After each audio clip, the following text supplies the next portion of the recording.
حضرت جابر بن عبداللہ رضی اللہ تعالیٰ عنہ سے روایت ہے کہ نبی کریم صلی اللہ علیہ وآلہ وسلم کا فرمان ذیشان ہے، میری امت کو ماہ رمضان میں 5 چیزیں ایسی عطا کی گئی جو مجھ سے پہلے کسی نبی کو نہ ملی۔ جب رمضان المبارک کی پہلی رات آتی ہے تو اللہ عز و جل ان کی طرف نظر رحمت فرماتا ہے، اور جس کی طرف اللہ عز و جل نظر رحمت فرمائے گا اسے کبھی عذاب نہ دے گا۔ شام کے وقت ان کے منہ کی بو جو بھوک کی وجہ سے پیدا ہو جاتی ہے اللہ تعالیٰ کے نزدیک مشک کی خوشبو سے زیادہ بہتر ہے۔ فرشتے ہر رات اور دن ان کے لیے مغفرت کی دعائیں کرتے رہتے ہیں۔ اللہ تعالیٰ جنت کو حکم فرماتا ہے، میرے نیک بندوں کے لیے مزین یعنی آراستہ ہو جا، عنقریب وہ دنیا کی مشقت سے میرے گھر اور کرم اور راحت پائیں گے۔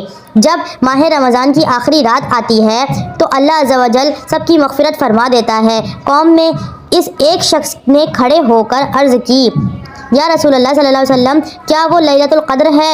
ارشاد فرمایا، نہیں، کیا تم نہیں دیکھتے